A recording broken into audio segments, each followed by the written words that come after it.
Tá, joia. Buenas, boa tarde a todos e todas que estão com a gente aqui, estão nos assistindo. Nós temos hoje aqui mais uma palestra online do Observatório dos BRICS da UNILA. Temos uma convidada especial hoje, a professora Ellen de Paula Bueno, que é doutora em Direito Internacional pela Faculdade de Direito da USP, mestre em Integração Regional pelo PROLAN, e bacharel em Relações Internacionais e em Direito também. Ela é advogada e uma pesquisadora e membro fundadora do grupo de estudos sobre os BRICS, o GBRICS, da Faculdade de Direito da USP. Também colaboradora do BRICS IEA, que trabalha com o campo da energia. Professora Ellen, boa tarde, muito obrigado por aceitar o convite.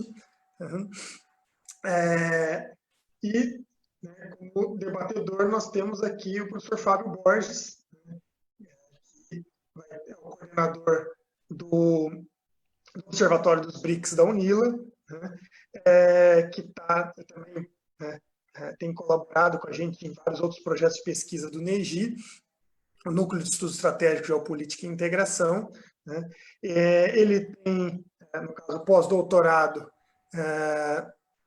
em Relações Internacionais pela PUC do Rio, a graduação em Ciências Econômicas, mestrado em Relações Internacionais pela Unesp, pelo Programa Santiago Dantas, e doutorado em Sociologia, também pela Unesp.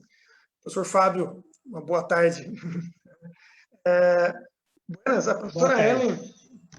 Tranquilo. A professora Ellen, então, começamos com a professora Ellen, e passamos em seguida para o professor Fábio Borges, abrimos para as perguntas em seguida. Se o pessoal quiser já deixar perguntas, podem deixar no chat. Nós estamos transmitindo hoje pelo Facebook, então o pessoal pode já deixando perguntas aí e comentários em seguida. Tá? Então, professora Ellen, por favor, fique à vontade.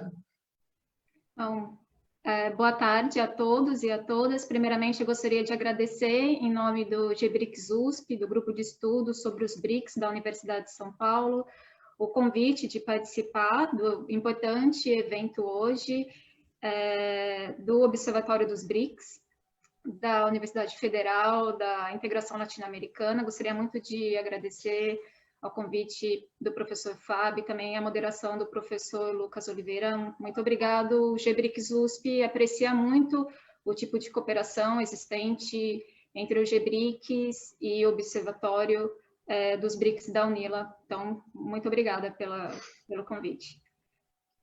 Eu vou agora dar início à minha apresentação e eu vou compartilhar a minha tela para que vocês possam acompanhar melhor alguns dados e informações referentes ao novo Banco de Desenvolvimento. Eu vou compartilhar agora a tela.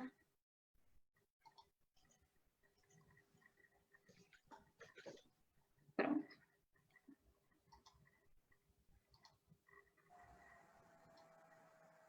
Ok. Então, dando início à minha apresentação de hoje, referente aos rumos do novo Banco de Desenvolvimento sob a presidência brasileira, eu elaborei a apresentação de hoje baseada em 3 questões. Primeiro, qual foi o contexto de criação do novo Banco de Desenvolvimento? Ou seja, a pergunta é por que o banco foi criado e qual foi o contexto de criação do banco? A segunda questão é quais foram as inovações dessa organização internacional em comparação a outros bancos multilaterais de desenvolvimento? Então, ou seja, quais aportes inovadores o banco trouxe nos últimos anos e quais os desafios da instituição financeira nos próximos anos, com foco agora nos próximos 5 anos sob a presidência brasileira. Portanto, para dar início, eu gostaria de destacar alguns pontos históricos relevantes, para compreendermos o contexto de criação do banco.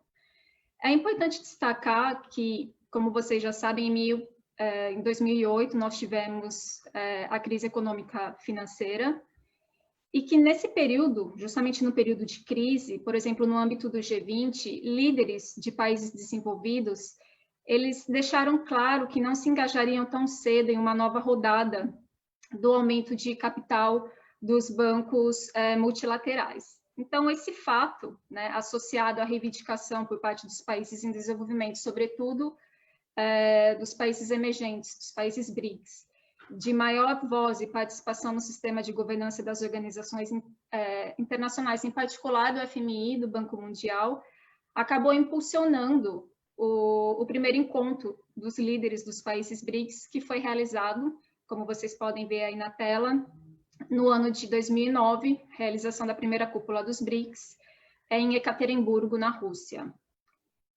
Qual o contexto depois, um pouco depois, em 2011, que eu também gostaria de destacar? Durante a reunião, né, do G20, à margem da reunião de ministros de finanças e presidentes do Banco Central, um professor e economista britânico, ele apresentou, junto com outros especialistas, um texto em que se propõe a criação de um banco de desenvolvimento sul-sul para financiar projetos sustentáveis de infraestrutura.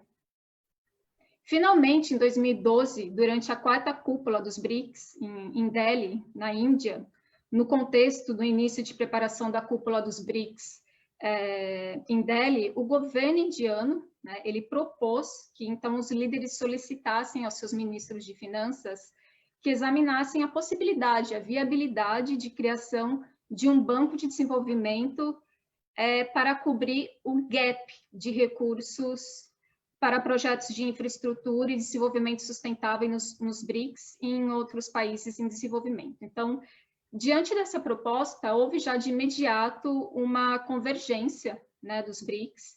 Foi uma ideia que se propagou de certa forma rapidamente em torno dessa ideia de efetivamente examinar a possibilidade de criação de um banco de desenvolvimento. Portanto, foi durante a cúpula de 2012 que os membros dos BRICS desenvolveram a primeira perspectiva a respeito da possibilidade de estabelecimento de um novo banco de desenvolvimento voltado para a mobilização de recursos de projetos de infraestrutura e de desenvolvimento sustentável em países do BRICS e em outras economias emergentes. E com qual finalidade? No sentido justamente de suplementar já os esforços existentes das instituições financeiras multilaterais na promoção do desenvolvimento econômico mundial.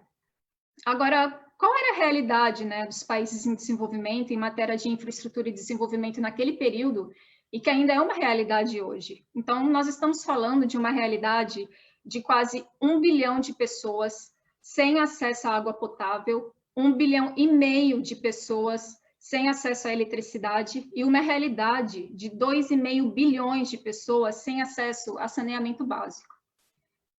Diversos estudos econômicos, eles convergem no sentido de que o desenvolvimento da infraestrutura pode aumentar, pode contribuir com o crescimento econômico e reduzir os níveis de desigualdades sociais. Então, com base nessa realidade, os BRICS, eles vislumbraram essa possibilidade de criação de um banco de desenvolvimento para justamente mobilizar recursos de projetos de infraestrutura e de desenvolvimento sustentável, não só nos BRICS, como também em outras economias emergentes e países em desenvolvimento.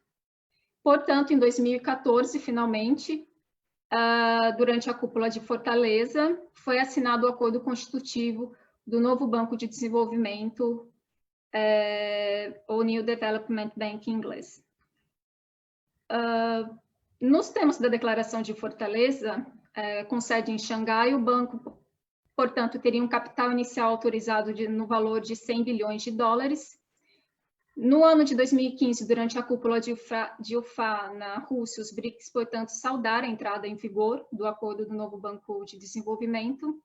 E, finalmente, em 2016, tiveram início as primeiras operações do banco. Agora, uma questão interessante aqui que eu gostaria de destacar: por que a sede em Xangai? É uma pergunta que geralmente os estudantes fazem, então eu acho interessante essa questão, porque a resposta parece um pouco óbvia e fácil, né? Seria por influência chinesa, porque Xangai é o grande centro financeiro dentre os países BRICS, mas não foi tão fácil assim, porque como em todas as organizações internacionais, em todos os processos que antecedem a criação de um tratado internacional, há um equilíbrio de forças, há negociações políticas, negociações diplomáticas, e a sede em Xangai foi definida com base no resultado de um equilíbrio, portanto, foi definida a sede em Xangai, mas também resultou que a China indicaria apenas o 5º presidente, porque lembrando que a presidência é rotativa, a cada 5 anos, um país membro fundador indica o seu presidente. A África do Sul, ela assegurou o seu primeiro escritório regional, cujas atividades se iniciaram no ano de 2018. O Brasil, ele teria o primeiro presidente do Conselho de Diretores e a Rússia do Conselho de Governadores, portanto, assegurando um balanço de influências na conformação das políticas iniciais do banco e na sua estratégia dos 5 primeiros anos. Agora, para compreendermos em quais modalidades o banco inovou, eu gostaria de avançar para uma questão um pouquinho mais técnica. Primeiro, é bom destacar qual é o objetivo do banco. Isso tem que ficar muito claro, porque eu vou retornar a esse objetivo um pouco lá para frente. Nos termos do artigo 2º do Acordo Constitutivo, o objetivo do banco consiste em mobilizar recursos para projetos de infraestrutura e desenvolvimento sustentável nos BRICS e em outras economias emergentes e países em desenvolvimento para complementar os esforços existentes de instituições financeiras multilaterais e regionais para o crescimento global e o desenvolvimento. Para o cumprimento desse objetivo, nos termos do artigo 3º do Acordo Constitutivo, o banco ele está autorizado, dentre as funções, gostaria de destacar, que é utilizar recursos à sua disposição para apoiar projetos de infraestrutura e desenvolvimento, tanto de setores públicos como privados, nos BRICS e outras economias emergentes e países em desenvolvimento, por meio da provisão de empréstimos, garantias, participação acionária e outros instrumentos financeiros, bem como cooperar de forma considerada apropriada pelo banco com organizações internacionais, para projetos de infraestrutura e desenvolvimento. Até aqui o banco ele segue, de certa forma, os mesmos objetivos similares a outras instituições multilaterais. Quanto ao sistema de votação, e aí começam as primeiras diferenças. Aqui eu coloquei um critério que é um critério similar utilizado a outras organizações multilaterais, organizações financeiras multilaterais, como no caso do poder de voto de cada membro, que deverá ser igual ao número das suas ações subscritas no capital social do banco. Portanto, as organizações financeiras internacionais, elas utilizam esse critério de poder de voto participativo de cada membro com base nas suas ações subscritas no capital social do banco. Mas em que medida o novo Banco de Desenvolvimento inovou em matéria de governança? E aqui eu destaco para vocês essas diretrizes gerais dos novos membros, né, nos termos do Acordo Constitutivo, que estabelece que qualquer país membro das Nações Unidas poderá tornar-se membro do banco, portanto, o banco não é um banco dos BRICS, é um novo banco de desenvolvimento, é um banco que foi fundado pelos países BRICS, mas ele é aberto a todas as nações que sejam membros da Organização das Nações Unidas. E o que difere aqui também é que os países fundadores, eles manterão conjuntamente o poder de voto de ao menos 55%. 55%. Portanto, é uma inovação que eu vou discutir mais com vocês daqui a pouco, que também nenhum outro país poderá individualmente deter poder de voto acima de 7% do poder de voto total e que os países desenvolvidos somente poderão aceder ao banco na condição de membros não tomadores de empréstimos. Portanto, a sua participação conjunta não poderá exceder também 20% do total, do voto total.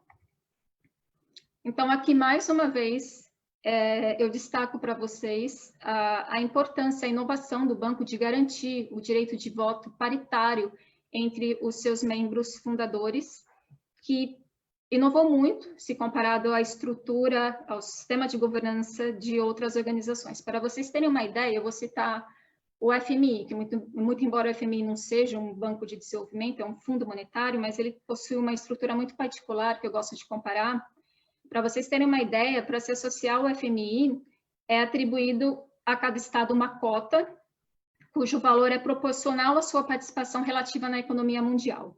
Então, o FMI, por exemplo, considera fatores como PIB, transações correntes e reservas internacionais. No caso do fundo, do FMI, o PIB ele pesa cerca de 50% do cálculo. Então, imagine, aqui no caso, se o novo Banco de Desenvolvimento adotasse critério semelhante, haveria uma disparidade enorme no direito de poder de voto, por exemplo, entre China e África do Sul.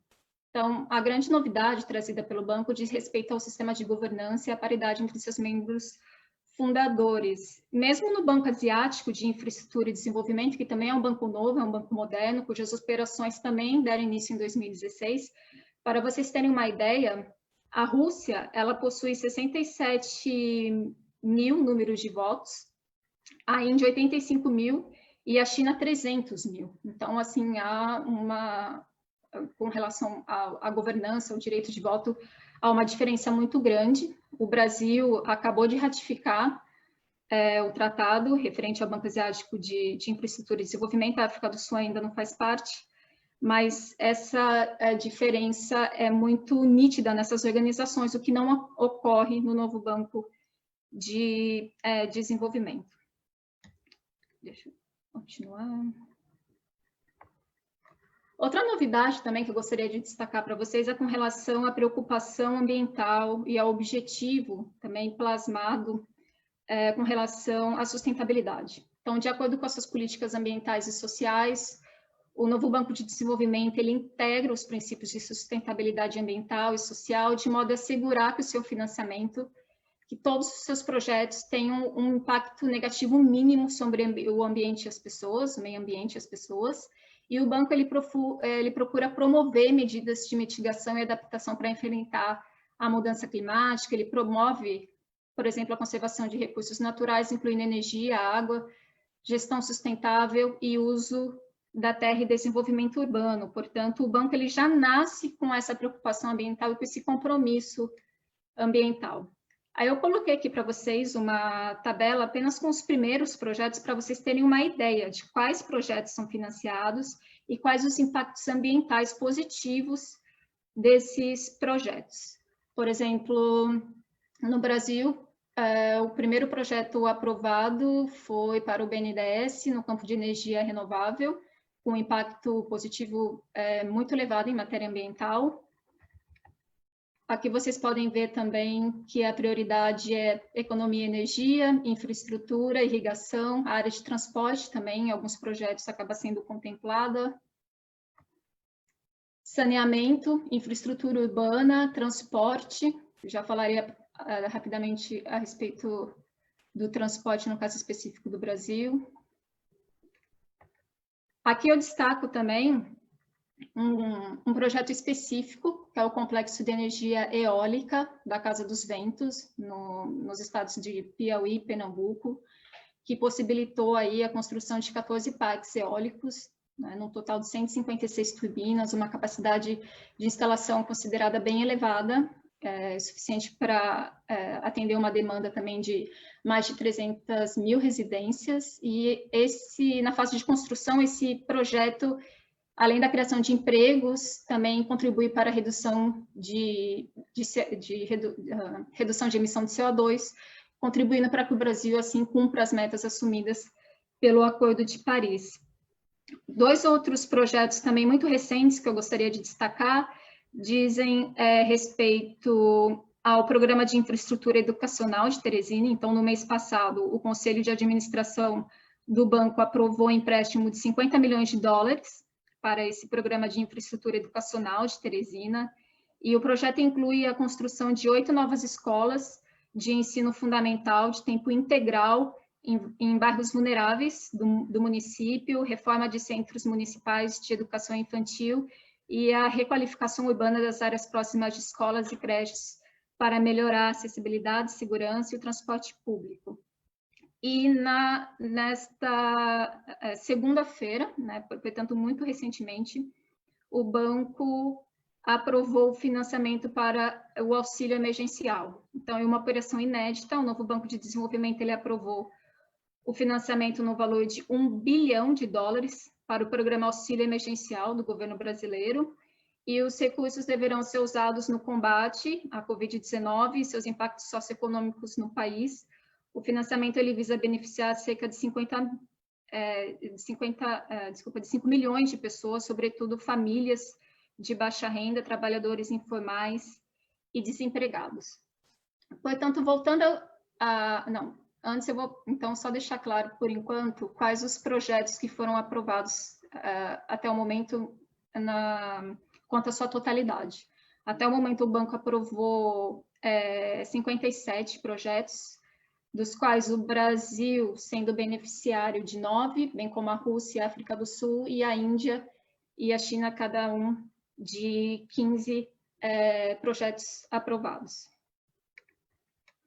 Portanto, com relação às inovações do banco, mais uma vez, eu gostaria de reiterar o princípio da igualdade entre os seus membros, a promoção do desenvolvimento sustentável com foco exclusivo em projetos de nicho de energia renovável, o uso de títulos verdes operados em moedas nacionais também foi uma grande inovação. Desde o início, o banco ele ofereceu a possibilidade de empréstimos em moedas locais para proteger os tomadores de empréstimo de crédito contra o fortalecimento do dólar. Isso é muito inovador e muito interessante, porque, muito embora muitas instituições financeiras multilaterais elas tragam alguns benefícios como, por exemplo, juros mais reduzidos, se comparáveis a bancos nacionais.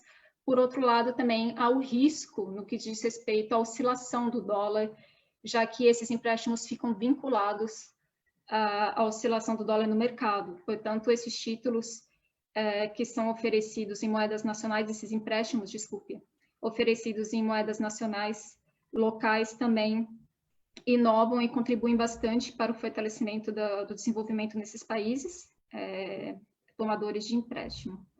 E os títulos verdes também são interessantes porque eles são semelhantes a outros títulos, né? Ou seja, o emissor ele cria e vende títulos de dívida, ele assim vai captando recursos para financiar um projeto, mas a diferença é que os títulos verdes eles geralmente financiam projetos ambientais ou projetos que ajudam a cumprir objetivos climáticos mais amplos, como a redução das emissões de carbono.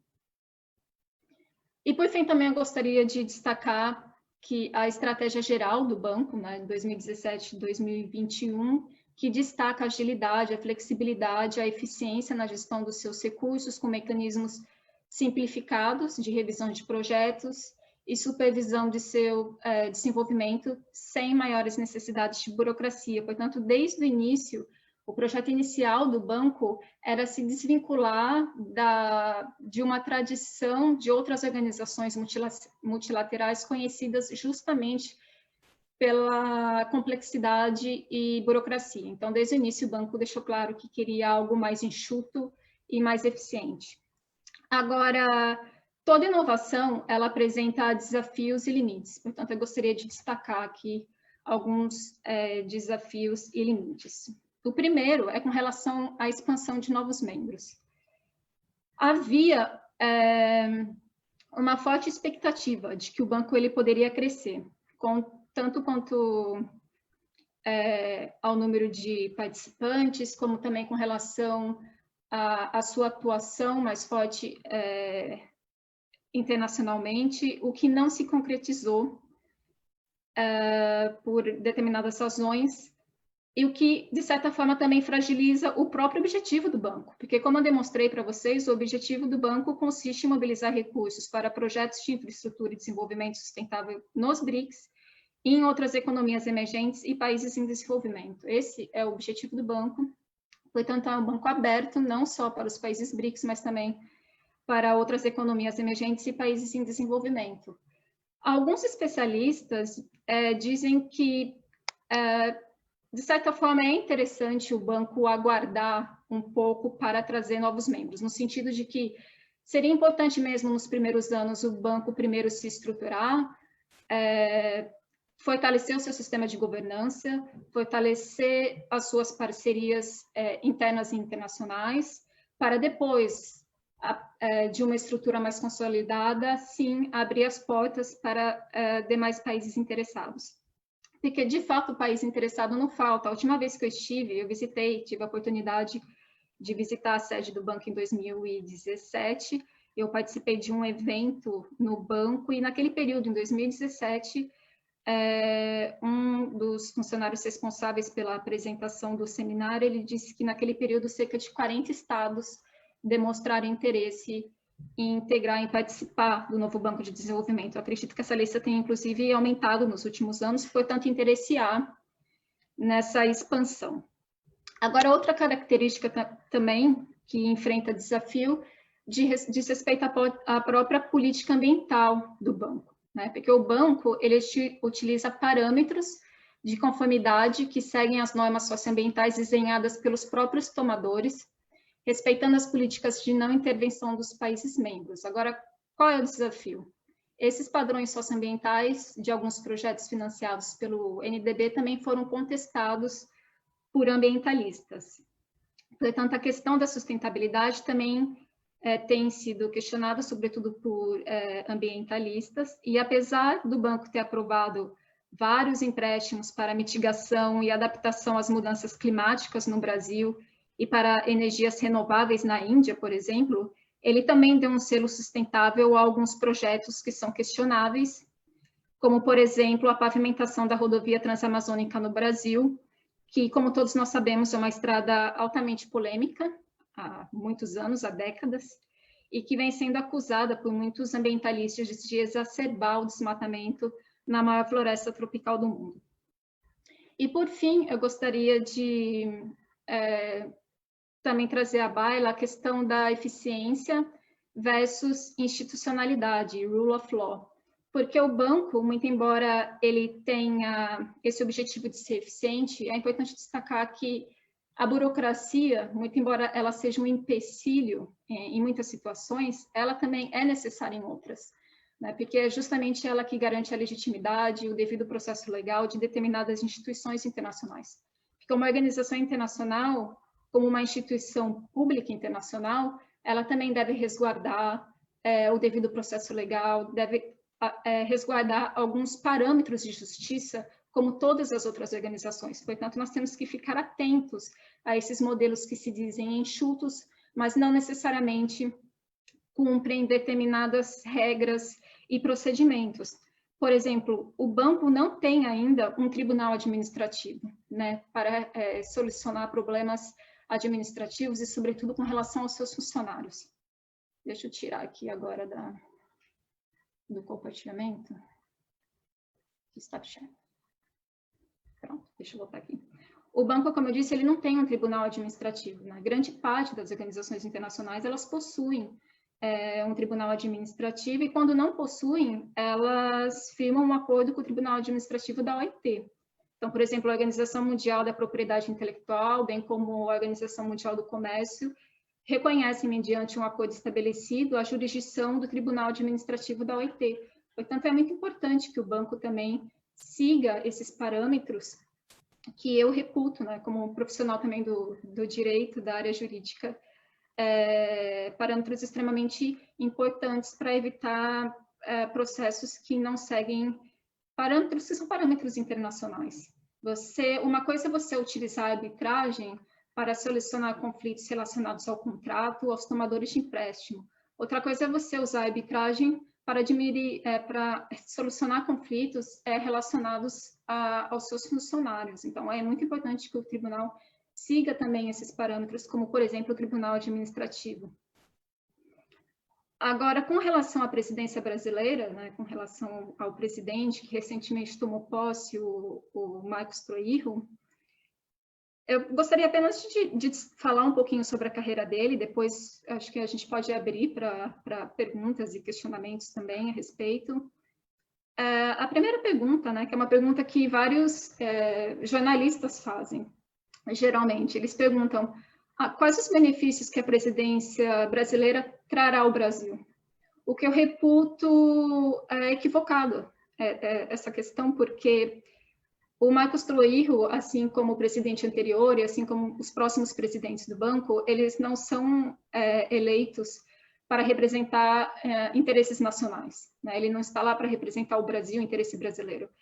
Uma organização internacional, ela possui personalidade jurídica de direito internacional público, portanto, ele não está lá para representar os interesses do Brasil, mas sim os interesses de uma organização que, no momento, possui 5 membros fundadores, mas que tem uma perspectiva, sobretudo a partir do próximo ano, de 2021, que abra para demais países participantes. Agora, o Marcos Troirro, ele é economista político, está aqui de acordo com a biografia dele, cientista social, diplomata, também de carreira. Ele foi um dos principais negociadores da rodada conclusiva das negociações que estabeleceu o acordo Mercosul-União Europeia. Em 2018, ele fez parte do governo Temer, ele foi secretário de Comércio Exterior e Assuntos Internacionais. Ele foi presidente do Conselho de Administração do NDB também, já tem uma experiência prévia no NDB. Ele foi governador suplente no Banco Interamericano de Desenvolvimento, portanto, já tem uma passagem também por um banco de desenvolvimento, e também ele foi membro do Comitê de Desenvolvimento do Banco Mundial. Ele é membro do Conselho do Futuro Global do Fórum Econômico Mundial sobre Comércio e Investimento Internacional.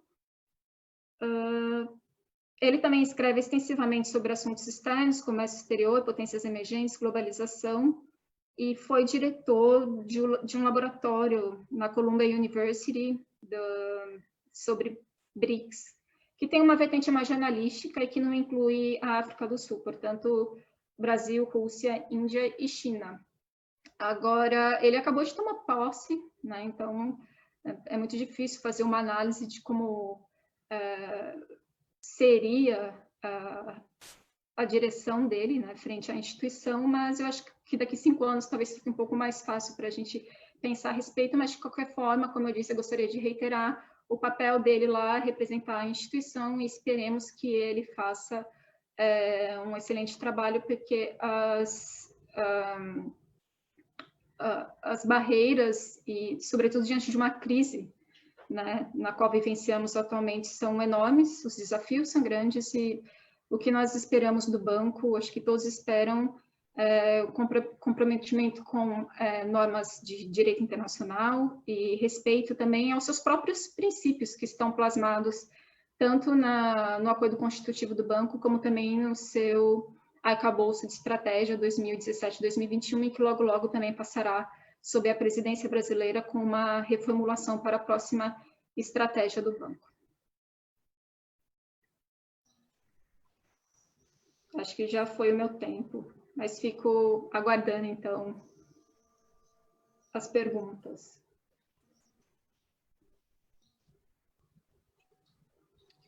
Se a Ellen quiser falar à vontade, fique tranquila. Tá? Buenas, professor Fábio, por favor, se quiser, eu já posso fazer os comentários. Tá ótimo. Eu também vou ter uma apresentação, mas antes de mais nada, né, agradecer imensamente a professora Ellen e também ressaltar e valorizar essa cooperação entre o GBRICS e o Observatório dos BRICS aqui da UNILA. Não é a primeira vez que a gente tem encontros e processos de cooperação, acho muito importante, muito desejável. Também o professor Lucas, que aceitou mediar esse debate e que coordena o Núcleo de Estudos Estratégicos, Geopolítica e Integração Regional, aos demais observatórios que fazem parte também desse núcleo de estudos, aos estudantes que fazem parte do Observatório dos BRICS, que trabalharam imensamente, inclusive, eu já vou pedir uma primeira desculpa que eu vou disponibilizar os slides em inglês, mas o objetivo é justamente ter esse intercâmbio com interessados no assunto nos outros países. Vou falar em português, mas os slides estarão em inglês. E agradecer também porque a visão que a professora Ellen colocou tem muitas coincidências e muitas complementariedades de acordo com a linha de raciocínio que eu seguirei no meu trabalho. Claro que, justamente pela posse recente, né, do Marcos Troirro, é muito especulativa ainda uma série de estudos, mas sendo um observatório dos BRICS, a gente tem uma certa obrigação de tentar fazer algum tipo de análise com uma modificação da presidência e com a presidência sendo do Brasil. Então, nesse sentido, eu acho importante, ainda que com todas as nossas limitações, elaborar algum material, fazer alguma reflexão sobre esse fato que é importante. E há 2 dias, também como bem ressaltado pela professora Ellen, o BRICS aprovou $1 bilhão de empréstimos para o Brasil, que é um tema relevante que saiu aqui na mídia também. Então, nós temos essa função. Algumas partes da minha apresentação, inclusive, eu já vou poder pular, porque seriam repetidas, né? Então, eu também vou compartilhar minha tela. Deixa eu só abrir aqui. Deixa eu só colocar aqui a tela primeiro. Apresentação de slides.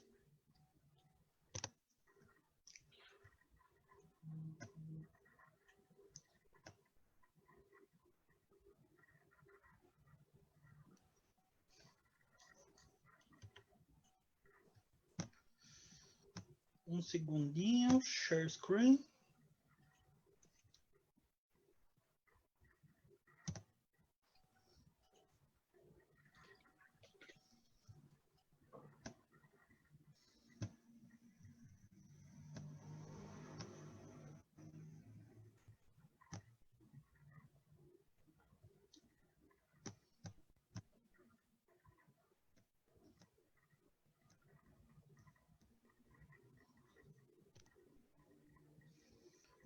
Acho que está aparecendo, né? Uhum.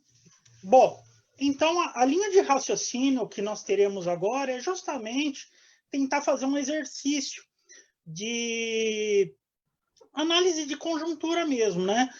Qual que é o perfil desse novo presidente do Banco dos BRICS e até que ponto a presidência e o perfil dele seriam adequados e teriam alguma capacidade de mudar o rumo do banco, né?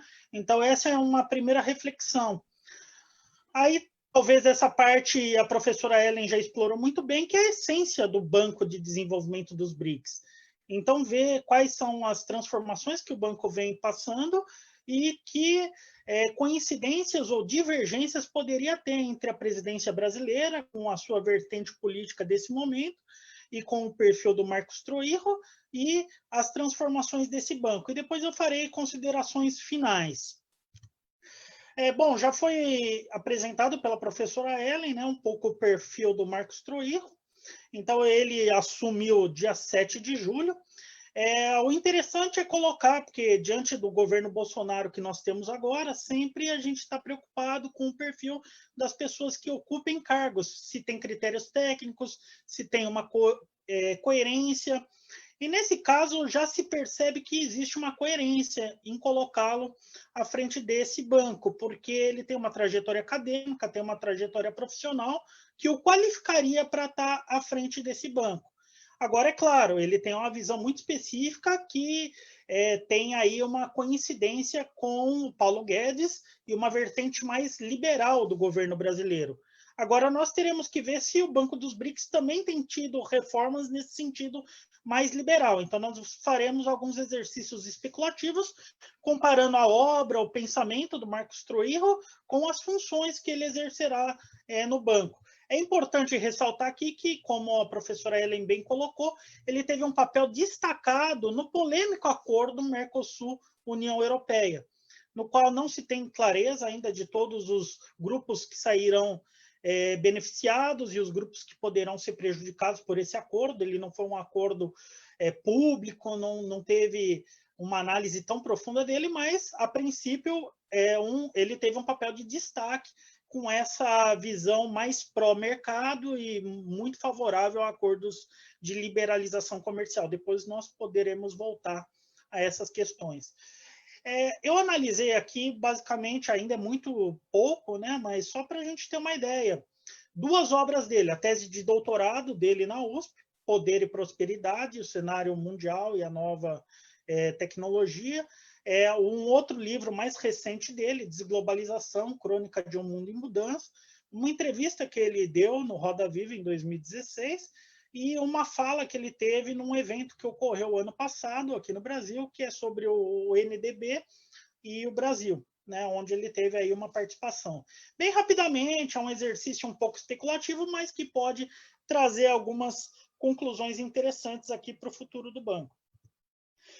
Ele analisa, ele é muito preocupado com a questão da inovação, do empreendedorismo, e é um grande crítico ao modelo de substituição de importações que foi feito aqui na América Latina.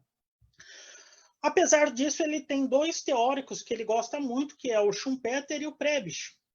Chama atenção a leitura que ele faz desses autores por uma vertente mais liberal, digamos assim. Ele usa bastante o conceito de destruição criativa do Schumpeter e como isso afeta a relação entre economia e poder no sistema internacional.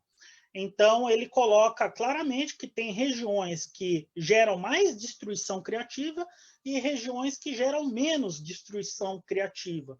O que isso significa que vai ter uma grande influência no próprio Prebisch, no conceito de centro e periferia. O centro, ele terá capacidade de gerar muito mais esse processo de destruição criativa, e a periferia, mais ou menos, vai seguir tendências. Essa é uma das primeiras críticas.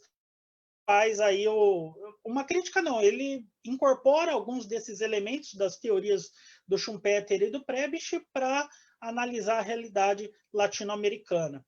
Então, aqui ele é um crítico do modelo de substituição de importações, dizendo que, dadas as transformações tecnológicas, científicas, de inovação, especialmente a questão da informática e novas tecnologias, esse modelo de substituição de importações seria insuficiente para analisar a nova ordem econômica, a nova economia mundial.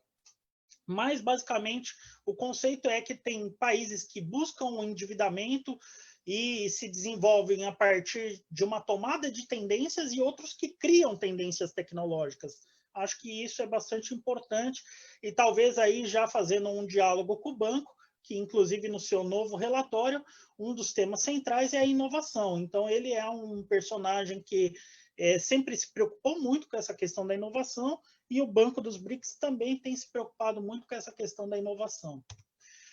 Ele critica muito os conceitos norte e sul, como eu já tinha dito, né? Agora ele coloca mais essa questão que antes a gente dividia o mundo entre os que tinham riqueza e os que não tinham riqueza, e que agora a gente pode dividir o mundo aqueles que sabem fazer e os que não sabem fazer. Basicamente, aí uma divisão digital do mundo, os que têm capacidade de gerar tecnologia e os que não têm capacidade de gerar tecnologia. Então, tem países que são emprestadores e países comerciantes.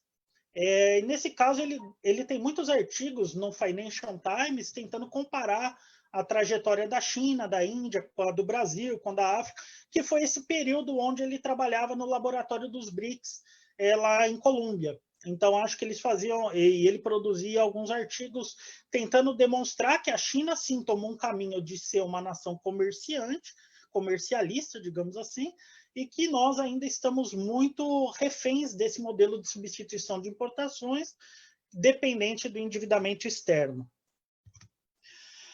Aí, no livro dele sobre desglobalização crônica de um mundo em mudança, ele coloca o seguinte diagnóstico: diante de tal quadro, a sociedade e o Estado não podem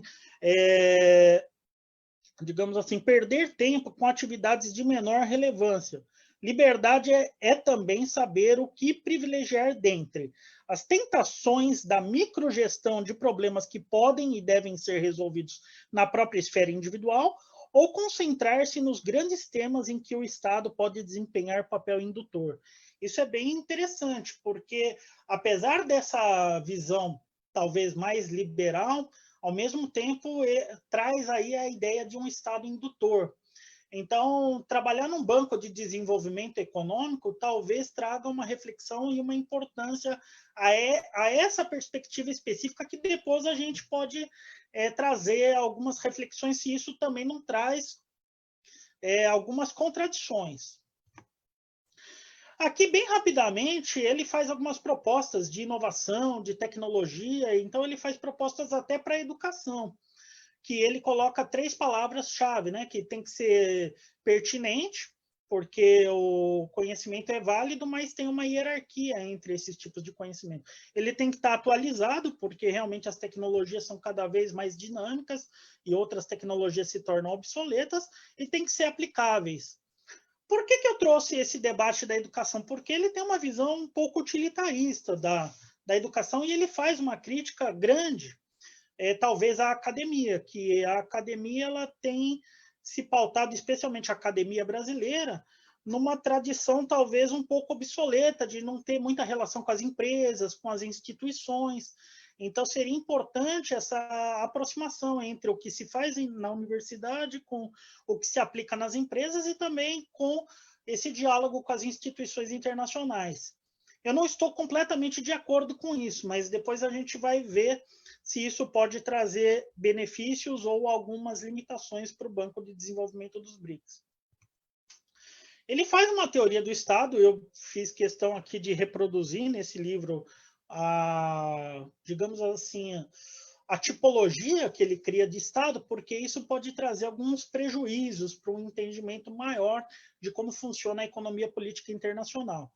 Ele divide aí em 3 tipologias, né? Uma que ele chama Estado babão, aquele que dorme no ponto, não estabelece regras, nada propõe, sua inação leva a que, por meio da democracia, antidemocratas crescentemente dilapidem a própria democracia. O Estado Alibaba, aquele que estabelece uma burocracia hipercodificada e cleptocrática, cujo principal objetivo é, por meio de obstáculos pseudo-regulatórios, rapinar a sociedade de suas riquezas e despojá-la de seu oxigênio de escolha e sua liberdade de criação. E é justamente mais ou menos a linha que ele critica, o que ele chama de lulopetismo, né? O período que o Brasil esteve aí governado pelo presidente Lula ou pelo PT. E, por fim, o Estado farol, que é aquele que ele defende. Aquele que induz, convida à autorregulação, sinaliza quais devem ser os interesses nacionais e as ferramentas estratégicas para atingi-los, permite à sociedade civil plena expressão e o desencadeamento de amplas forças produtivas. Bom, isso é interessante porque talvez um pouco dessa visão ele vai tentar levar para o banco, eu não sei até que ponto, porque aí tem uma questão central, né? A figura do presidente, como bem colocou a professora Ellen, que está cumprindo uma missão internacional de funcionário internacional. Até que ponto ele consegue colocar visões específicas dele, até que ponto o corpo burocrático que já trabalha no banco seguirá uma rotina que eles já tinham. Mas acho que vale a pena fazer uma reflexão sobre isso. E ele aponta muito a necessidade de se criar um BRICS 2.0, e que aí ele faz uma diferença entre o BRICS de quando ele surgiu, especialmente aí com a criação desse acrônimo, né, por Jim O'Neill, do Goldman Sachs, que basicamente previa quais países seriam os mais dinâmicos e teriam um crescimento importante nos próximos anos, e visando aí, digamos assim, aconselhar os investidores. Então, o conceito ele nasceu sem nenhum rigor teórico, acadêmico, ele nasceu por um banco de investimento, mas os países, a partir da crise de 2008, até um pouco antes disso, deram uma conotação mais geopolítica para o termo, e justamente com alguns temas que unificavam esses 4 países, que depois se tornaram 5, que é a necessidade das reformas das instituições internacionais, de dar agilidade, de criar menos condicionalidades, e também de defender o multilateralismo. Então, esses países se unificavam em torno disso. Mas agora, do ponto de vista do Trujillo, existe uma tendência desse banco ser cada vez menos BRICS e cada vez mais banco de desenvolvimento. Depois a gente vai ver se realmente é esse o caminho que o banco está seguindo. Então, no encontro de ministros da economia de bancos centrais em Washington, né, que aconteceu o ano passado, ele já presidia, né, a reunião.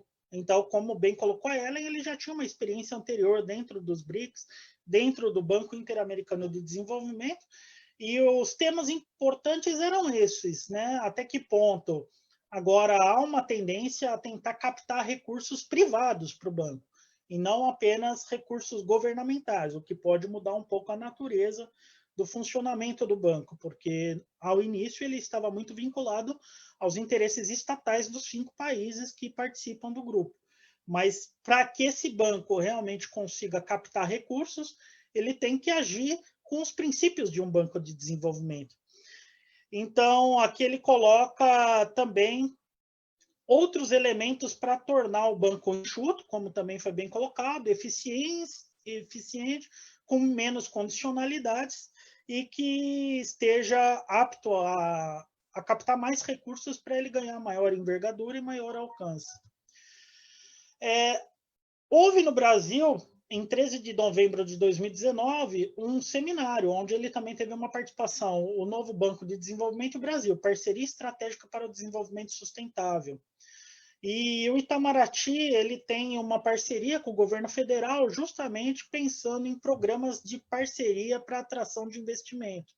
Está muito ligado com a visão atual do governo, né, de tentar desestatizar muitas empresas, de privatizar, e que, de certa forma, isso poderia coadunar com possibilidades de captação de empréstimos do BRICS, né? O Brasil é o país que tem menos conseguido empréstimos, menos projetos até esse momento, então isso seria um dos objetivos aí do governo Bolsonaro, e o Marcos Trujillo, que era o vice no Ministério da Economia do Paulo Guedes, significa que a gente está dando alguma importância para esse banco, já que a gente está enviando o vice-presidente do Banco Central para presidir o Banco dos BRICS. Ele coloca, e eu acho que é importante, que esse novo banco tem evitado uma série de armadilhas. O que o Trujillo tenta colocar é que o banco ele é cada vez mais técnico e cada vez menos geopolítico. E depois, ao final, eu farei algumas reflexões a respeito disso, porque eu não sei se isso corresponderá à realidade, especialmente pelo sistema internacional de crescente conflito entre China e Estados Unidos. Não sei se a China aceitará passivamente uma visão tão liberal, uma visão tão pró-consenso de Washington dentro do próprio banco, e talvez, apesar do banco ter que equilibrar bem essa questão de não ter interferência política para poder arrecadar e captar mais recursos externamente de fontes privadas, ao mesmo tempo eu acho que ele não deixará de ter um papel geopolítico, especialmente por conta da China. Então, uma das coisas que o Marcos Trujillo também coloca aí no banco é que, diferentemente de outras agências plurilaterais, multilaterais, ele teria menos burocracia, o que está de acordo com o documento inicial do banco, da estratégia do banco, que também ia nesse sentido de criar um banco que equilibrasse funcionários de carreira com funcionários novos, um corpo burocrático pequeno, né, para gerir tudo isso, ser uma estrutura enxuta e flexível e apta a realizar os projetos num ritmo mais acelerado que as instituições tradicionais e talvez criar menos condicionalidades, que era a grande crítica que os BRICS faziam às agências que já existem. Então, esse era o debate, né? Até que ponto ele vai ser cada vez mais banco e cada vez menos BRICS. E eu tenho dúvidas em relação a isso, mas a visão do Trujillo, em várias exposições públicas e na sua ideia, é que a tendência é que ele defenda essa ideia mesmo. E ele coloca, né, o próprio lema do governo aqui brasileiro, em tese, né, não corresponde inteiramente à realidade, como a gente sabe, mas essa ideia do mais Brasil, menos Brasília, ou seja, os municípios, os estados poderiam, através dessas diretrizes gerais do banco, investimento em saneamento, em infraestrutura, energia limpa, os próprios municípios, os próprios estados irem diretamente captar recursos no novo Banco dos BRICS, sem necessariamente ter que passar pelo governo federal, o que daria agilidade e estaria mais condizente aí com transformações reais na vida de pessoas de algumas dessas localidades. Aqui eu não vou falar muito mais disso, né? Aqui se fala muito da essência do banco, eu não vou repetir o que a professora Ellen já falou, mas basicamente o banco ele foi criado não para ser tão revolucionário assim do sistema, mas para dar uma característica digamos assim, alternativa aos bancos já existentes, mas ao mesmo tempo aproveitando as experiências, a expertise dos funcionários desses bancos de desenvolvimento que já existem. Porque o objetivo é que ele tenha bons rankings internacionais de avaliação das agências de risco para que ele possa captar recursos também.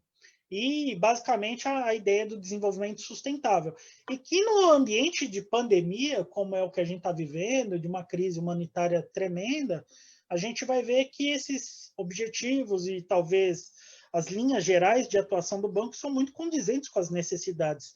Se num primeiro momento aquilo poderia ser visto apenas como um discurso politicamente correto, agora a gente vê como uma necessidade bastante real de investir nesses setores, que é energia limpa, infraestrutura, irrigação e serviços sanitários, desenvolvimento urbano sustentável, economia, cooperação econômica, integração entre os países membros dos BRICS, enfim.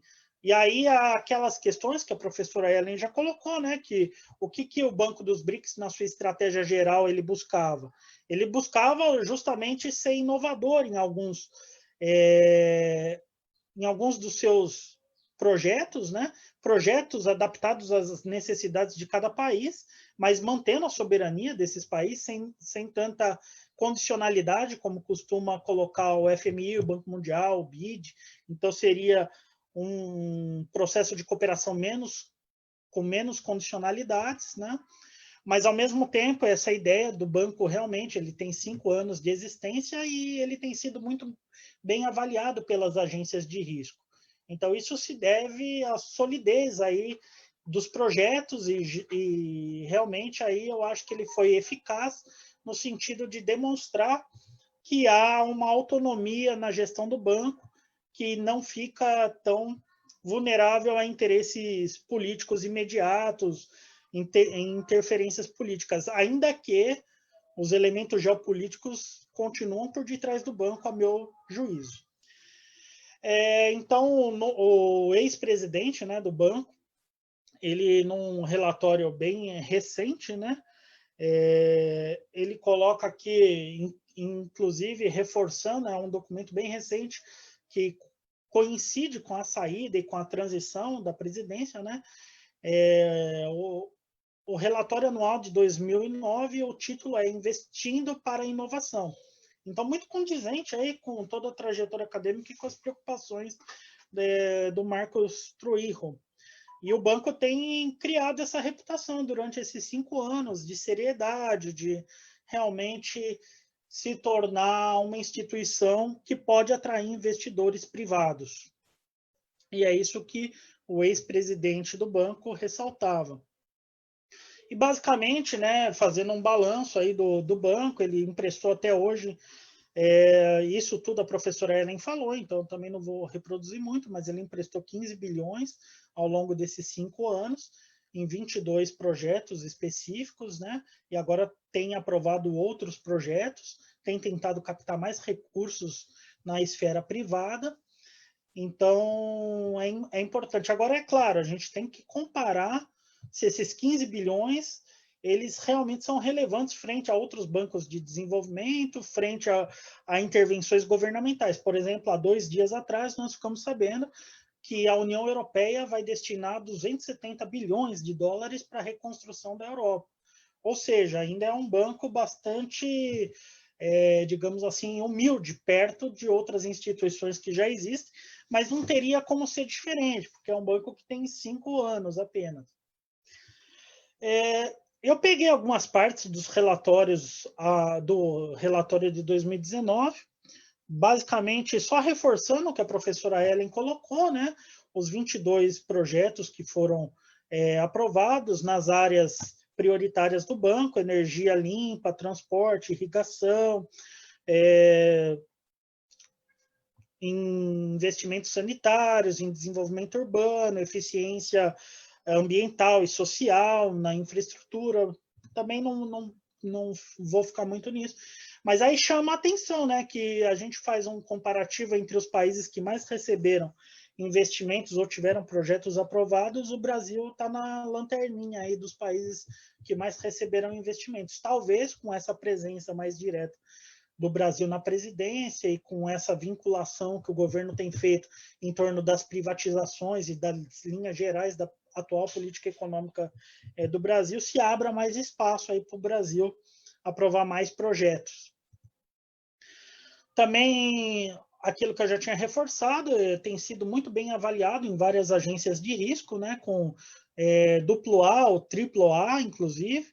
Então, tem conquistado essa reputação internacional que é tão importante para conseguir captar recursos privados.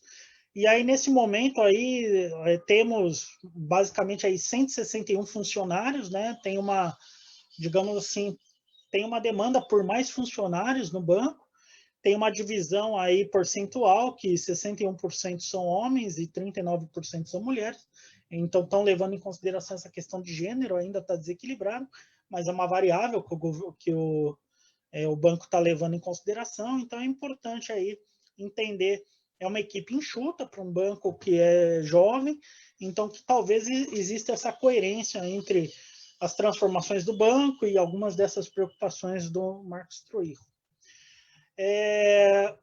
Bom, aqui digamos assim, algumas previsões de quanto esse banco poderá arrecadar e ter como capital no futuro, atraindo investimentos privados. Se chega aí que poderia chegar a 120 bilhões. Como eu disse, a gente às vezes tem que comparar com outros bancos e com outras intervenções governamentais que às vezes... Mas é claro, a função do banco ela é uma função bastante específica, então também a gente tem que ver se essas comparações seriam condizentes para avaliar o banco, mas enfim, são alguns elementos aí para o debate. E aí as minhas considerações finais. E eu coloco aqui, por incrível que pareça, talvez com uma crise de credibilidade nesse perfil mais técnico atual do governo, né? A gente não tem ministro da Saúde há muito tempo, o Ministério da Educação ficou há muito tempo aí nas mãos de personagens que não necessariamente eram técnicos. Em outras áreas de atuação do governo, essa questão da ideologização demasiada, né? Então, diante desse cenário, nesse caso, parece que o governo brasileiro acertou em indicar o Marcos Trujillo. E até é interessante debater, há pouco tempo atrás eu vi o ex-representante brasileiro no FMI, ex-representante brasileiro no Banco dos BRICS, o Paulo Nogueira Batista Júnior, tecendo algumas críticas a essa escolha, dizendo que é um personagem que não era tão conhecido, que poderia dificultar que o banco funcionasse bem. Eu discordo um pouco, eu acho que ele tem essa visão, mas é claro que trará alguns desafios para o próprio banco. Então, tanto o banco quanto a presidência terá que conciliar essas transformações que o banco vem passando, essa sua relação com investidores privados, com elementos geopolíticos. Não está claro que o banco vai perder esse caráter geopolítico.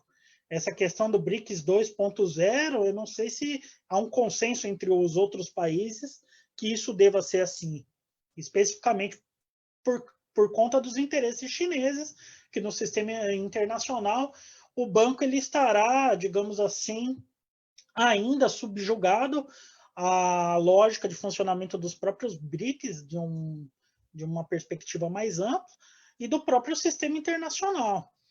E a predominância de um pensamento mais neoliberal, dogmático, muitas vezes, talvez não consiga ser o prevalecente nos debates internos do banco.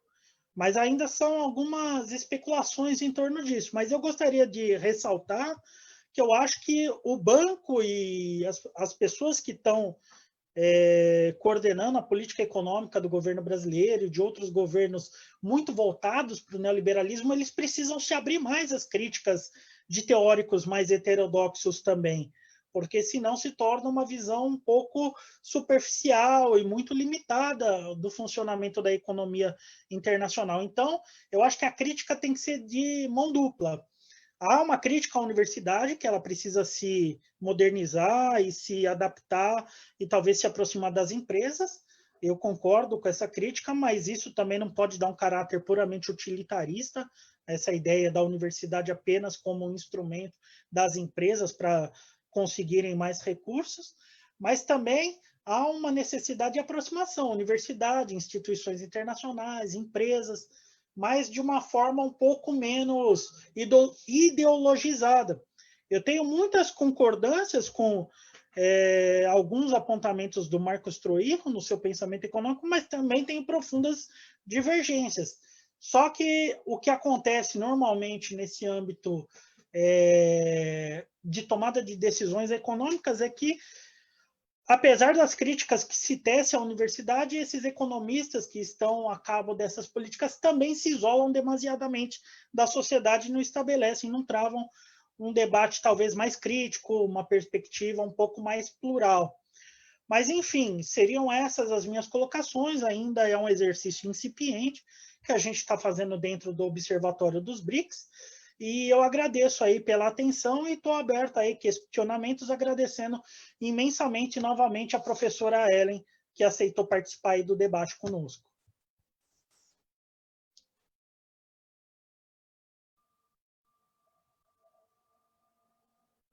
Lucas, precisa ligar o seu áudio. Eu estava justamente tentando religar aqui o áudio.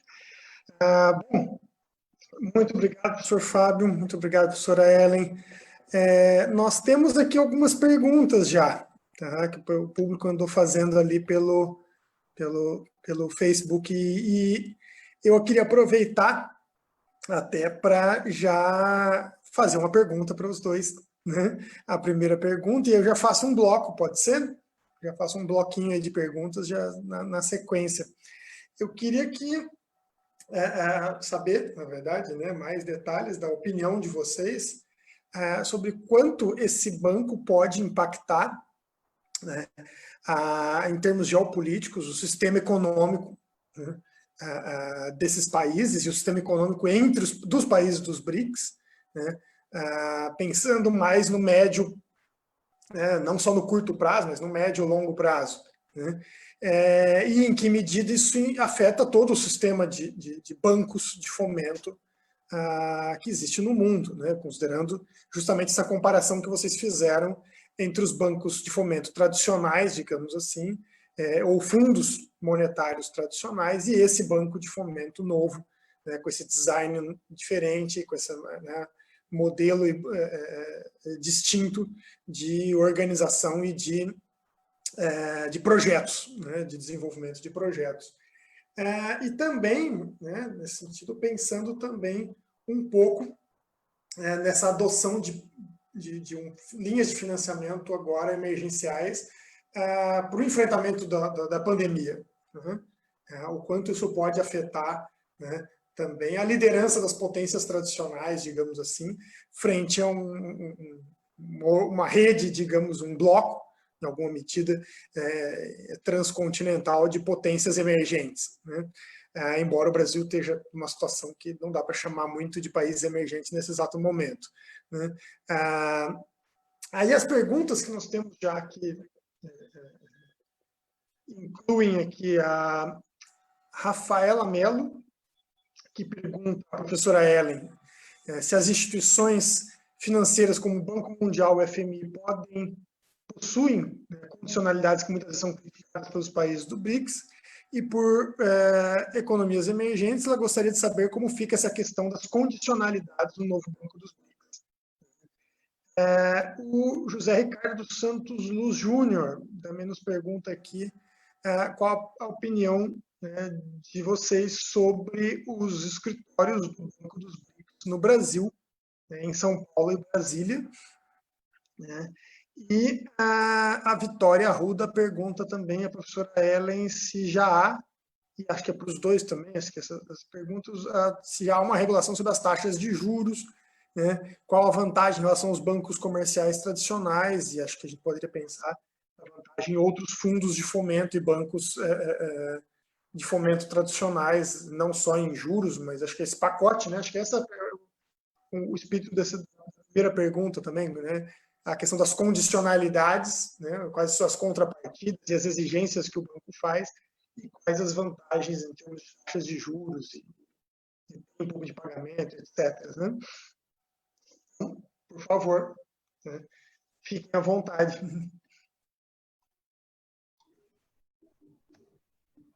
Bom, então, respondendo as perguntas, mas antes eu gostaria também de parabenizar o professor Fábio pela apresentação, achei muito interessante esse diagnóstico realizado pelo Observatório dos BRICS, achei muito pertinente, então gostaria de dizer que apreciei bastante, foi muito interessante.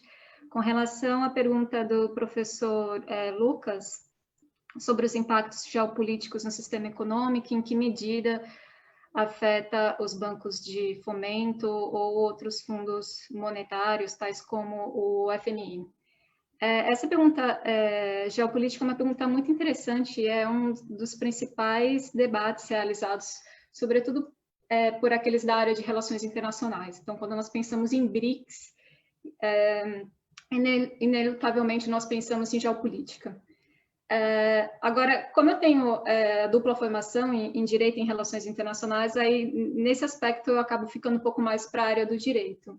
E aí, como eu disse, o banco, ele é, acima de tudo, uma organização internacional. E uma organização internacional, ela segue critérios de legislação e de conteúdo tipicamente jurídico. Então, quando nós falamos nesses impactos, havia, de fato, no início, muita expectativa em termos geopolíticos de que os BRICS mudariam, de certa forma, o sistema. Eu coaduno com aquela parte, aquela teoria segundo a qual não era esse o objetivo desses países, não era modificar o sistema, mas apenas fazer parte das regras do jogo, mas apenas... E, sobretudo, especificamente o banco, no sentido de complementar. O banco ele tem esse objetivo complementar, a partir do momento em que determinadas organizações, né, no caso, bancos multilaterais de financiamento, não davam determinadas respostas que esses países estavam esperando, sobretudo países emergentes, eles decidiram, então, avançar em suas próprias propostas. E aí foi criado o banco. Na verdade, alguns especialistas, eles dizem que se a reforma de 2010 do Banco Mundial, bem como a reforma do FMI, se elas tivessem sido mais rápidas, porque o Congresso americano demorou muito para aprovar essa reforma, aconteceu só em 2016. Se essa reforma tivesse sido um pouco mais rápida, talvez os BRICS nem tivessem se articulado tanto em torno do advento e da construção do banco. Foi justamente essa demora que fez com que esses países se articulassem e criassem uma organização própria. Mas, assim, a minha visão, eu compartilho a visão de que o objetivo não era impactar em termos geopolíticos, uma grande mudança com relação a uma estrutura que já vem lá do século XX, uma estrutura típica pós-guerra de financiamento, mas mais no sentido complementar. Portanto, eu não acredito muito nesse impacto, nessa mudança geopolítica do banco, que, como eu disse, é, acima de tudo, uma organização internacional que, muito embora tenha criado tenha criado determinadas características próprias, como eu ressaltei ao longo da apresentação, ela segue, de certa forma, os mesmos critérios das demais organizações, demais instituições financeiras.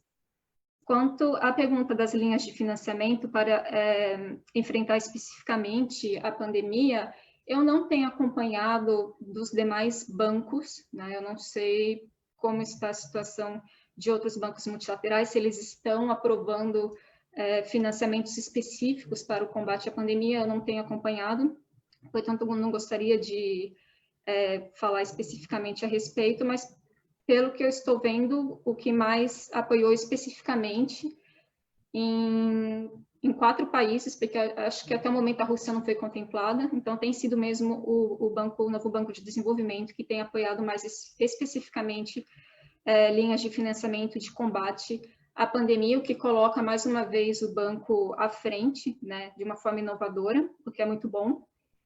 A pergunta da Rafaela, desculpa, professor Lucas, cortou bem na hora que você fez a pergunta, houve um corte, então eu gostaria que você, por gentileza, depois repetisse. Então eu vou para... pode falar, por favor, por gentileza. Eu respondo, eu repito depois. Tá bom. Tá Eu vou então avançar com as demais questões do José Ricardo, quanto ao escritório em São Paulo. É muito interessante essa pergunta, porque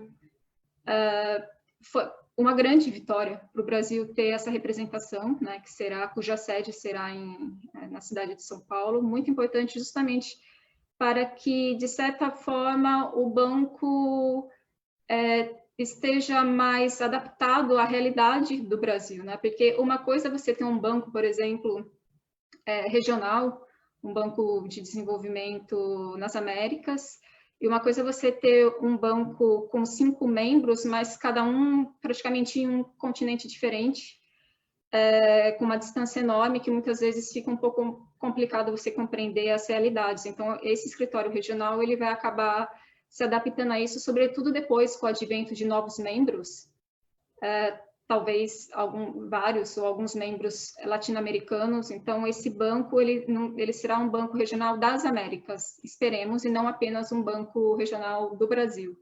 Então, portanto, ele será muito importante para ele se adaptar mais à realidade da nossa região e conhecer melhor a realidade brasileira, inclusive no que diz respeito às políticas que são adotadas pelo Brasil, por exemplo, em matéria ambiental, já que o banco ele deixa que o país, por exemplo, faça a sua própria análise ambiental. Então, de certa forma, também o banco vai ter uma certa proximidade com uma realidade que é própria daquele país. É muito importante isso. E com relação à pergunta da Vitória sobre os fundos de fomento e as condicionalidades e exigências, é uma questão interessante porque nós, pesquisadores, não temos tanto acesso, né, aos contratos. Eu deveria, por exemplo, para responder essa pergunta, eu deveria ter acesso a um contrato específico do banco, por exemplo, com um tomador de empréstimo. E eu nunca tive acesso a isso porque não há uma certa transparência com relação a esses documentos. Então, é uma questão muito interessante, mas que infelizmente não pode ser respondida justamente porque nós não temos, aliás, em muitas outras organizações multilaterais, acesso a esses contratos de modo a verificar e aferir quais são especificamente as exigências e condicionalidades. Agora, se você puder repetir, por favor, a pergunta da Rafaela, professor Lucas. Claro. Aqui, relacionada a essa última sobre a questão dos juros, eu diria, e né, das vantagens em relação a outros bancos, ela perguntava sobre as condicionalidades, né, que o banco coloca para oferecer empréstimos, né? Quais dessas condicionalidades tornam pegar um empréstimo, por exemplo, com o Banco dos BRICS, o NDB, mais vantajosa, digamos, né? Me parece que acho que essa é a questão, em relação a outros tipos de bancos, ou outro tipo, Banco Mundial, Banco Interamericano, né? Ou mesmo outros fundos de fomento, ou fundos monetários. Então, enquanto acho que ela cita aqui o FMI, inclusive o Banco Mundial, né? Como instituições financeiras que realizam empréstimos e que colocam, né, uma série de condicionalidades relacionadas mais a essa questão mesmo de quais seriam as vantagens, né, em termos de condicionalidades para esses países pegarem empréstimos. Obrigada. Bom, a pergunta vai, então, ao encontro da pergunta da Vitória. E o banco, certamente, ele não oferece as mesmas condicionalidades, por exemplo, que o Banco Mundial, né, que nós sabemos desde da década de 80 começou a adotar políticas e condicionantes cada vez mais exigentes aos países em desenvolvimento. Esse não é o papel do novo Banco de Desenvolvimento, tanto é que está até no seu acordo constitutivo, que é a não intromissão nos assuntos internos dos países, e eu acredito que a grande vantagem oferecida do banco, como eu já disse antes, diz respeito ao fornecimento de empréstimo em moedas locais. Eu acho que essa é a grande vantagem trazida pelo banco, que indubitavelmente traz inúmeras vantagens aos tomadores de empréstimos cujas moedas nacionais não são em dólar.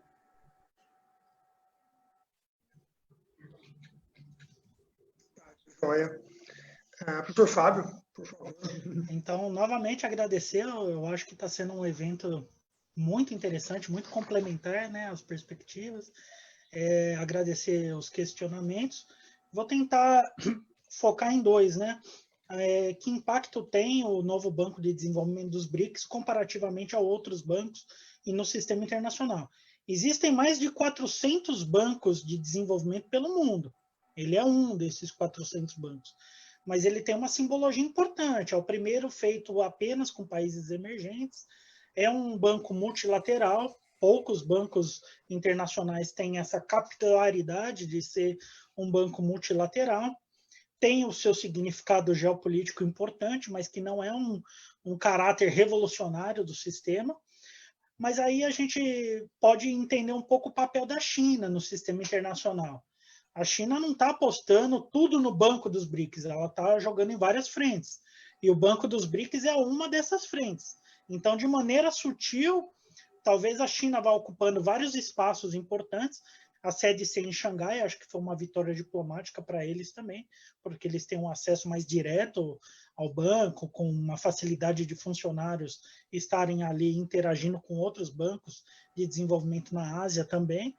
E a China, talvez, apesar do seu maior peso econômico, do seu maior peso populacional, tem trazido para o banco, aí também divergindo um pouco do Marcos Trujillo, essa perspectiva de uma cooperação mais horizontal, uma cooperação sul-sul. Eu acho que isso não se perdeu ainda nessa instituição. Então, tem algumas novidades que eu acho importantes, mas que não é um banco que vai criar um terremoto no sistema internacional. É mais um dos bancos que pode servir como exemplo para outras iniciativas e que vai crescendo aos poucos, mas que ainda é muito recente, é difícil saber.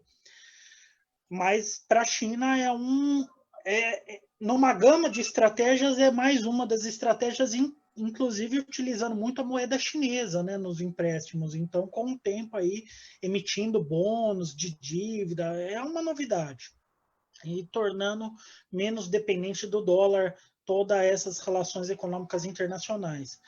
Sobre os juros e os riscos, eu acho que aí tem um tema interessante. O próprio Marcos Trujillo dizendo sobre o banco, e o ex-presidente também falava muito sobre isso, talvez o banco ele se destaque pela qualidade dos estudos que ele faz, a qualidade dos estudos de risco. Muitos investidores e muitos bancos dão possibilidades de você diversificar sua carteira de investimentos, mas muitos investimentos acabam dando errado. E com estudos mais bem feitos, com procedimentos, com expertise, o banco vai ganhando uma reputação que as empresas privadas, ainda que ganham juros talvez menor no Banco dos BRICS, eles se sentem mais seguros em investir em empreendimentos de infraestrutura, de energia, que nem sempre atrai uma atenção do setor privado de maneira imediata. Conversando com uma colega que trabalha no Banco Interamericano de Desenvolvimento, ela disse que o banco ele é competitivo para empréstimos de curto e médio prazo, mas ainda não é competitivo para empréstimos de longo prazo. E isso tem a ver com o capital total que o banco tem, que ainda ele não tem esse alcance e essa envergadura para conseguir investir a tão longo prazo, mas pode ser um caminho que ele venha a assumir com o tempo. Então, basicamente é isso. Eu acho que a China tem o Banco dos BRICS como um dos seus instrumentos de política externa, mas não o único, não o principal. E o banco vai criando essa reputação a partir da qualidade técnica dos seus estudos.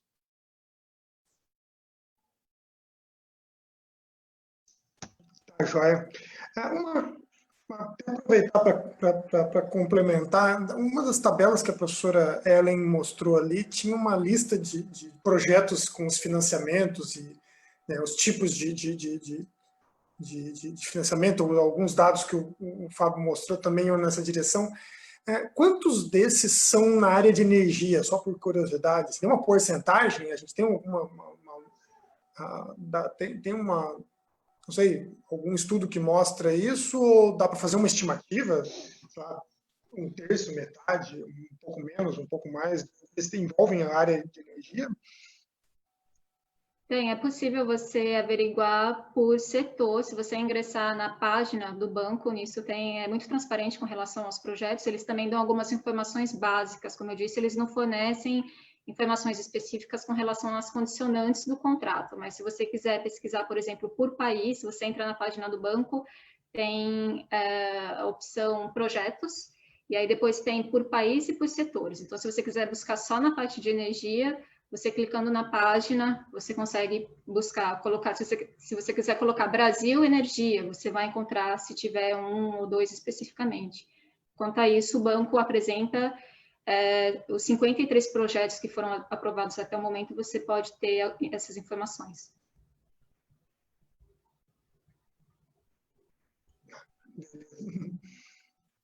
Depois eu também vou disponibilizar, né, como eu disse, a ideia de tornar esse material um material público, né, do Observatório dos BRICS, a gente pode disponibilizar, e o próprio banco realmente já tem estudos, e esse relatório de 2019 está bem completo nesses termos mais quantitativos e macroeconômicos, dá para ver isso com clareza. E tem um impacto importante. Infraestrutura tem um investimento maior do que em energia, mas é um setor estratégico, sim.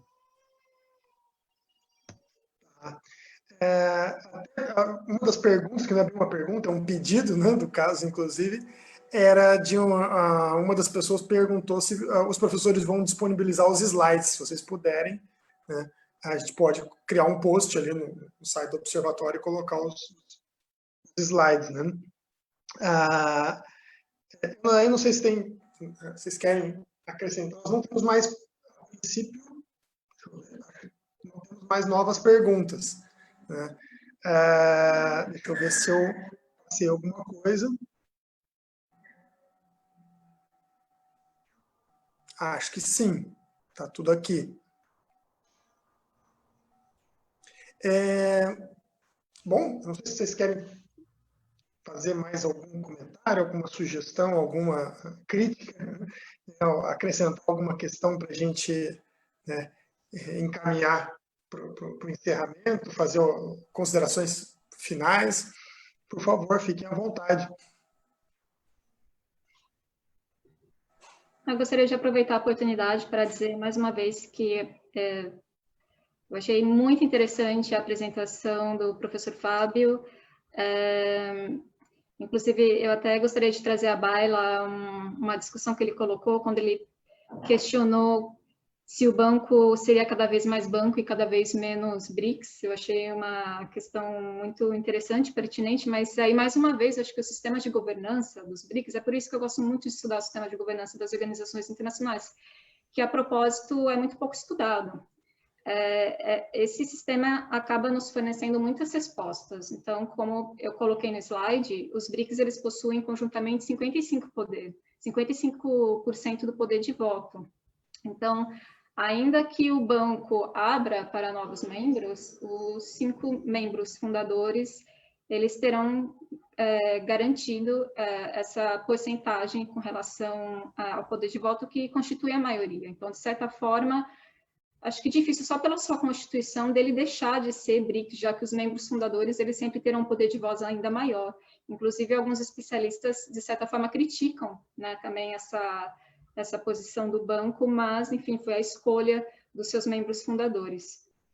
E com relação a essa nova Guerra Fria, né, alguns dizem nova Guerra Fria entre China e Estados Unidos, eu acredito que ela seja mais quente do que fria, porque, diferentemente da Guerra Fria do passado, nós não estamos diante de duas potências emergentes, né, que emergiam naquele período, mas nós estamos diante de uma potência que vai perdendo paulatinamente, não vai perder totalmente, mas vai perdendo cada vez mais o seu poder de influência global, justamente em decorrência da ascensão de uma superpotência que é a China, e que vai influenciar cada vez mais, e que vai comandar e liderar esse processo de globalização, e não por acaso nós temos uma vertente antiglobalista. Na verdade, essa vertente antiglobalista, ela é, na verdade, anti-China.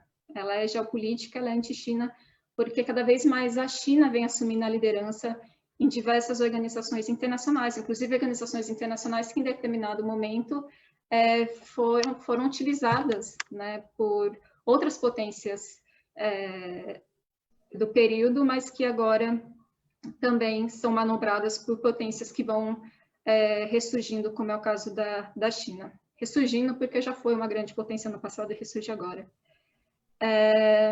Eu também eu gostei, professor Fábio, da sua ideia de colocar o slide em inglês, porque hoje mesmo o BRICS Youth Energy Agency, né, na Rússia, também compartilhou o evento nas páginas sociais.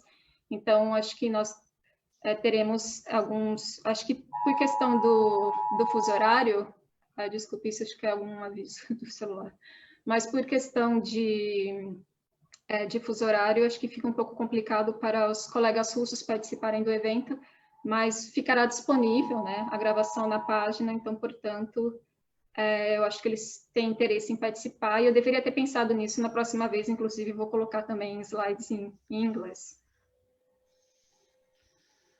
Bom, eu agradeço imensamente, né, a professora Ellen, ao professor Lucas por ter mediado o debate, e a todos os estudantes que participaram de forma ativa na construção dessa apresentação, né, que tem esse caráter conjuntural, então realmente demandou bastante trabalho para os membros do Observatório dos BRICS. E fica o convite para a gente organizar mais eventos em conjunto, talvez publicações em conjunto, e se aproximar de intelectuais e de pesquisadores dos outros países, né? Eu acho que vai ser muito profícuo, vai ser muito interessante a gente estreitar ainda mais as nossas relações que têm sido tão benéficas. Muito obrigado. Muito obrigada mais uma vez. Nós que agradecemos. Queria, então, encaminhar para a finalização, agradecendo novamente, né, a disponibilidade e a participação da professora Ellen Bueno, né, do professor Fábio Borges, e a equipe do Observatório dos BRICS, que esteve por trás da organização dessa atividade, da divulgação, né, e a William, a Luísa e os demais bolsistas e voluntários do Observatório que estiveram nos ajudando aí. Nós temos tentado, né, organizar as atividades do Observatório dos BRICS de uma forma que, pelo menos uma vez por mês, a gente tenha um debate, né, desse tipo, com algum convidado ou convidada externo que nos permita aí, né, aprofundar no debate e no conhecimento sobre o Observatório dos BRICS. Então, gostaríamos novamente de destacar o agradecimento à professora Ellen, né. Bom, podemos encaminhar então para o encerramento, né, e muito obrigado a todos e todas que nos assistiram aqui ou ainda vão nos assistir. Joia? Um abraço.